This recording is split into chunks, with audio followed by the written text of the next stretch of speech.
बिस्मिल्लाहिर्रहमानिर्रहीम, अस्सलाम वालेकुम। मेरे साथ मौजूद हैं उमर इनाम साहब। इनसे बात करेंगे कि अचानक नवाज़ शरीफ ने अपनी जो इम्पोर्टेड काबीना है, इम्पोर्टेड हुकूमत, उनके वज़रा को लंदन क्यों बुलाया, और उसके साथ साथ इमरान खान का जहलम का जलसा और पाकिस्तान का जो सियासी माहौल है क्या बनने जा रहा है, क्या होने जा रहा है। उमर, बहुत शुक्रिया आपके वक्त का। शुक्रिया शफकत भाई। उमर, अचानक इम्पोर्टेड हुकूमत तो थी, ये लगता ये है कि ये लंदन की काबीना है और काबीना के इजलास और फैसलों के लिए बार बार लंदन जाना पड़ा करेगा, लेकिन अचानक क्यों बुलाया गया है? सर जी, मसला ये है कि नवाज़ शरीफ, मरीम नवाज़ और उनकी शहबाज शरीफ के साथ मसले चल रहे हैं। आपको याद है कि जिस दिन इमरान खान साहब को निकाला गया था गठजोड़ करके, सारी कुव्वतें, साजिशी, मुदाखलत करने वाले, यहाँ के मकामी सहूलतकार, ग़ुलाम, सब ने, तो ये बीबी गई थी उधर वज़ीर आज़म हाउस में, और वहाँ कैट वॉक करते हुए इन्होंने अपनी एक वीडियो बनवाई थी और शहबाज शरीफ से भी पहले पोस्ट करवा दी थी। उसके बाद जलसों में भी कोई इनकी गुफ्तगू थोड़ी बहुत इधर उधर हुई है।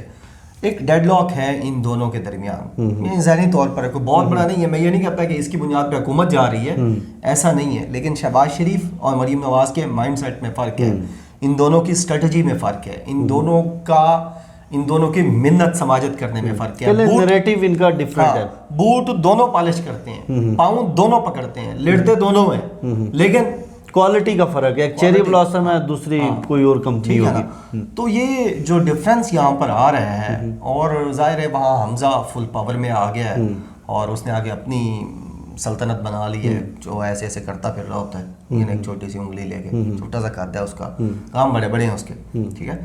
तो ये जो डिफरेंस ऑफ ओपिनियन है, जो स्ट्रेटजी का फ़र्क है मरीम नवाज़ का, हमजा का और शहबाज शरीफ का, इसको ख़त्म करने के लिए और वैसे एक अच्छे माहौल में बैठ के खाना खाने के लिए, और पाकिस्तान में इमरान खान साहब को और बाकी लोगों को कैसे फ़िक्स किया जा सकता है, इन सारी चीज़ों को डिस्कस करने के लिए ये मीटिंग फौरी तौर पर बुलाई गई है।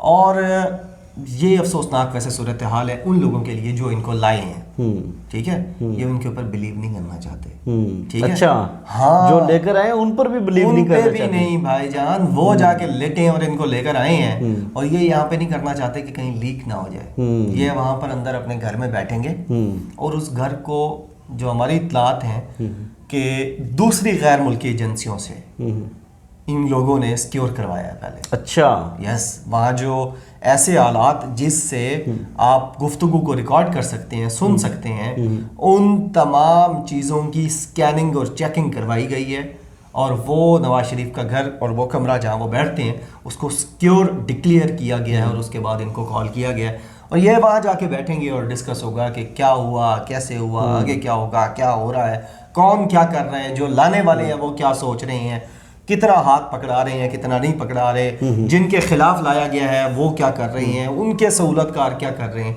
तो ये सारी चीज़ें डिस्कस करने के लिए इनको वहाँ बुलाया गया है। उनको बड़ा कहा गया कि जी स्काइप पे कर लेते हैं, जूम पे कर लेते हैं, और कई सॉफ्टवेयर्स हैं उसके ऊपर कर लेते हैं। उनका बिल्कुल भी नहीं है, उनकी धाड़ निकल गई, जैसे कहा ना उनको, तो उन्होंने कहा ना ना ना ना ना, ऐसे ऐसे उन्होंने किया, और उन्होंने कहा नहीं, इधर आओ जाओ सारे के सारे, अच्छा आपके और मेरे पैसे पे अब ये सारे जा रहे हैं वहाँ, और हर हफ्ते जाया करेंगे। अच्छा उमर, एक चीज़, खकान अब्बासी को पहले बुलाया और वो वापस आए हैं, बाकी लोग जा रहे हैं, ये डिफरेंस ऑफ ओपिनियन तो वाज़े तौर पर नज़र आ रहा है ना, क्योंकि काबीना में जो 90-95% लोग हैं वो शहबाज शरीफ ग्रुप के लोग हैं। जी जी, शाहिद खकान जो है वो फ्रंट मैन है मरीम नवाज़ का। अब बहुत सारे लोग इस मुलाकात को या इस मीटिंग को लेकर समझ रहे हैं कि शायद अर्ली इलेक्शन अनाउंस कर देंगे मियाँ साहब, और बड़ा ये अलमिया है कि एक सज़ा याफ्ता मुजरिम जो अदालतों से इश्तिहारी भी है वो हुकूमत चला रहा है, और वो बाकायदा काबीना को हेड कर रहा है, और वो प्राइम मिनिस्टर समेत पूरी काबीना को लंदन बुला रहा है। लेकिन खैर ये एक अलग बहस है, हम फोकस रखते हैं कि अर्ली इलेक्शंस, लोग तो अक्का लगाई बैठे हैं। आपको क्या लगता है? शफकत भी मेरा नहीं ख्याल कि अर्ली इलेक्शंस होगा, और अभी नहीं, ये लोग फैसला अर्ली इलेक्शन की तरफ, अभी हम थोड़ी देर पहले कहीं बैठे डिस्कस भी कर रहे थे, आप भी वहाँ मौजूद थे, कि यानी इतनी आसानी से ना ये लोग मुल्क का कबाड़ा और बर्बादी करने से बाज नहीं आएंगे। ये कर रहे हैं, हो रही है, मुल्क जाता हुआ नजर आ रहा है। इनको चाइना ने दावत देने से इनकार कर दिया और अभी आने से भी इनकार कर दिया। ये बार बार कह रहे हैं कि जी हमें आने दें, और वो कह रहे हैं अभी सुकून से बैठो। ठीक कि है, पाकिस्तान की खारजा पॉलिसी के दो मेन पिलर हैं, हाँ, सऊदी अरेबिया और चाइना। और मज़े की बात, सऊदी अरब ये गए, बिलावल भुट्टो की अपने काउंटर पार्ट से मुलाकात की। यानी पाकिस्तानी वजीर खारजा गया है, सऊदी वजीर खारजा ने उसको मिलने तक गवारा, रियासती डेलीगेशन गया है और वजीर खारजा ने मिलना गवारा। एक सिर्फ तस्वीरी सेशन हुआ है MBS के साथ, उसके अलावा ना ये किंग सलमान से मिले और ना किसी और ऐसे काउंटर पार्ट से, कोई बंदा भी नहीं मिला अपने काउंटर पार्ट से। ये सिर्फ आपके और मेरे पैसे से उम्रा उड़ाने गए थे और भीख मांगने गए थे। लेकिन जाहिर है मोहम्मद बिन सलमान बहुत जालिम आदमी है इस मामले में, वो अपना सोच के करता है, आप जाके उसे डिक्टेट नहीं कर सकते। Nobody on earth can dictate MBS, ठीक है ना। अगर इनको ये शतूंगड़ों को लगता था जो इमरान खान की बगल में जाते थे और वहाँ इनको इज्जत मिलती थी, ठीक है, अगर इनको ये लगने लग गया कि अब ये खुद बजाते खुद जाके MBS के साथ मुज़ाकरात करेंगे और उसे कहेंगे हमें ये चाहिए ये नहीं चाहिए, तो MBS बहुत जालिम आदमी है, वो बहुत एरोगेंट है, वो अपने फैसले, तो यही इनकी औकात दिखाई है उसने भी, साथ चाइना भी इनको दिखा रहा है। ठीक है, बर्बादी ये फेर रहे हैं पूरे मुल्क की, लेकिन ये आखिरी लम्हे तक पावर में रहेंगे, चिमटे रहेंगे ये क्योंकि इनको पता है हमारी बका पावर में रहना है, इक़्तिदार में रहना है। शौकत भाई गैरतमंद आदमी ना, ये एक्सपेक्ट करता है कि यार परला आदमी भी गैरतमंद होगा ना। यानी आपको या मुझे कोई बंदा, हम एक पोजीशन पर है ऑफिस में या किसी जगह पर, हमें कहा जाता है कि यार आप काम सही नहीं कर रहे, हम कहते हैं भाई ठीक है हम जा रहे हैं, आप हाँ ऐसे ही हम ये एक्सपेक्ट, कौम पूरी क्योंकि गैरतमंद है तो वो ये एक्सपेक्ट करती है कि ये भी गैरतमंद होंगे, और जब इनसे काम नहीं हो रहा तो ये छोड़ के चले जाएंगे। भाईजान नहीं।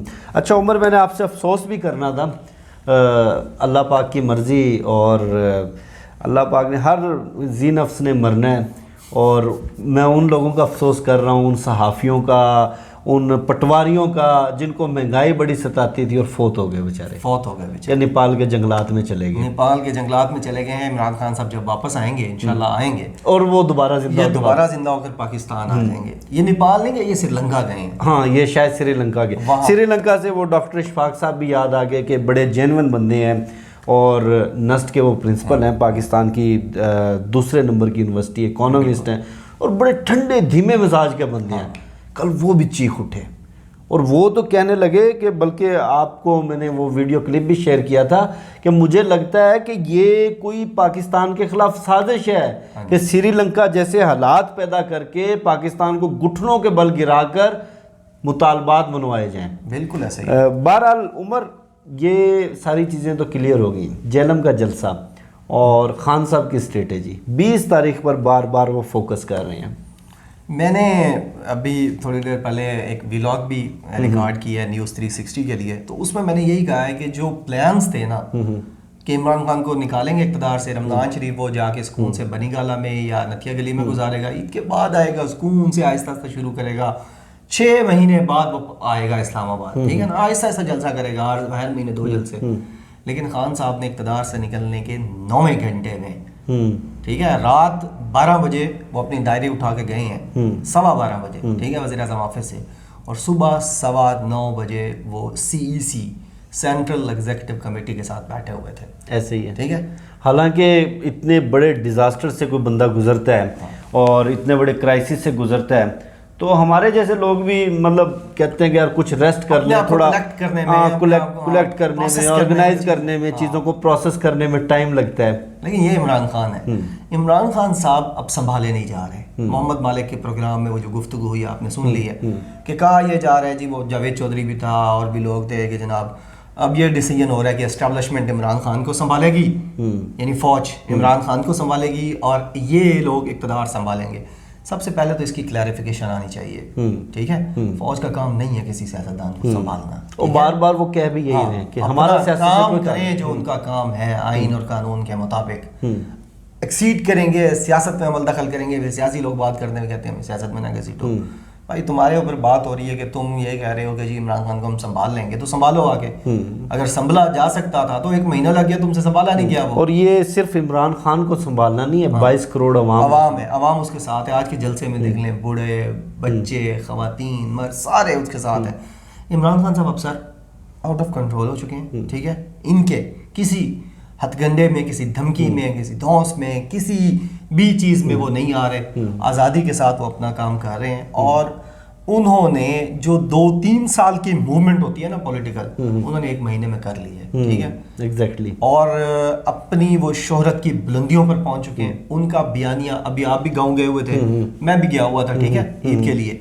وہاں بچہ ان کے بیانیے کو اڈاپٹ کر چکا ہے, وہ لے چکا ہے. عمر, آپ نے بھی US ہسٹری پڑھی ہے ایم فل میں, میں بھی امریکن اسٹڈیز میں ایم فل کر رہا ہوں. ایک ٹرمینالوجی ہے امریکن اسٹڈیز کے اندر, مینیفیسٹ ڈیسٹنی. بالکل ٹھیک ہے, اس کو پولیٹیکل سائنس پہ اپلائی کریں نا, کہ آپ اپنی شہرت کی اس بلندی پر چلے جاتے ہیں کہ تب آپ کے فیصلے آپ کا غلط یا درست یہ معنی نہیں رکھتا. آپ دیکھیں نا, آپ بالکل ٹھیک کہہ رہے ہیں. اب یہ جو ویڈیو والا چرچا پچھلے دنوں آیا تھا, ویڈیو آ رہی ہے عمران خان صاحب کی, جناب کہاں ہے ویڈیو؟ پھر اس کے بعد شاہد افریدی کو لانچ کیا گیا, اور لوگوں کو لانچ کیا گیا. آپ پہ کوئی داؤ پیچ اثر نہیں کرتا مینیفیسٹ ڈیسٹنی پر جانے کے بعد. یعنی آپ اس جگہ پر, جس طرح آپ کہہ رہے ہیں کہ اس ڈیسٹنی پر پہنچ چکے ہیں جہاں پر سپورٹس مین, شوبز کے لوگ بھی لانچ کیے گئے تھے, یہ ڈیجیٹل میڈیا کے لوگ, صحافی. حامد, آپ دیکھیں نا, خدا کی شان کہ حامد میر, سلیم صافی اور ثنا بچا آج کل ترجمان بنے ہوئے ہیں. نجم سیٹھی ترجمان بنا ہوا ہے, ڈیفیکٹو DGISPR بنا ہوا ہے وہ, اور یہ سارے کے سارے. اور سابق فوجی بیچارے, وہ بھی ٹویٹر اب سنبھال لیا انہوں نے محاذ. ساری PR کیمپینز ناکام ہو گئی ہیں عمران خان کے خلاف.